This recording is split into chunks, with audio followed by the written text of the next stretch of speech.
உதயசூரியன் சின்னத்தில் தான் மனிதநேய மக்கள் கட்சி இந்த தேர்தலில் போட்டியிடும்.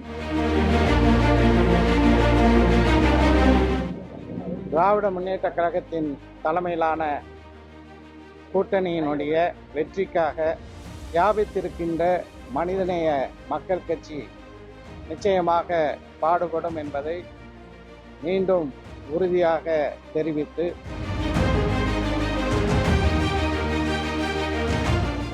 இன்று திராவிட முன்னேற்ற கழகத்தின் தலைமையகமான அண்ணா அறிவாலயத்தில் திராவிட முன்னேற்ற கழகத்தினுடைய தொகுதி பங்கீட்டு குழு, திராவிட முன்னேற்ற கழகத்தினுடைய பொருளாளர், நாடாளுமன்ற உறுப்பினர் TR பாலு அவர்கள் தலைமையில் அமைச்சர் பெருமக்கள் இடம்பெற்றிருக்கின்ற அந்த குழுவுடன், நாடாளுமன்ற உறுப்பினர்கள் பங்கு கொண்டிருக்கின்ற அந்த குழுவுடன் மனிதநேய மக்கள் கட்சியின் சார்பாக நாங்கள் பேச்சுவார்த்தை நடத்தினோம்.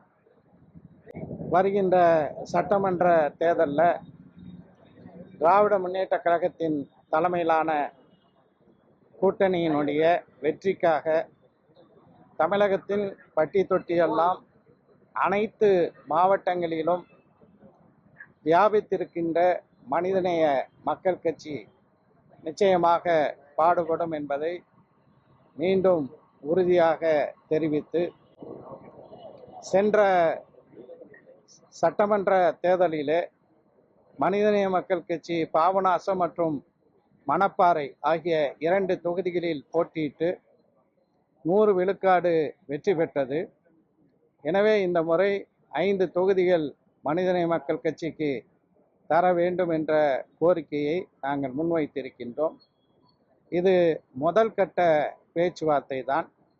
எங்களுடைய கோரிக்கைகளை எல்லாம் குறித்து கொண்டார்கள். அது குறித்து முதலமைச்சருடன், திராவிட முன்னேற்ற கழகத்தினுடைய தலைவருடன் கருத்துக்களை எடுத்து செல்வோம் என்று சொல்லியிருக்கிறார்கள். அடுத்த கட்ட பேச்சுவார்த்தைக்கு அழைப்போம் என்றும் சொல்லியிருக்கிறார்.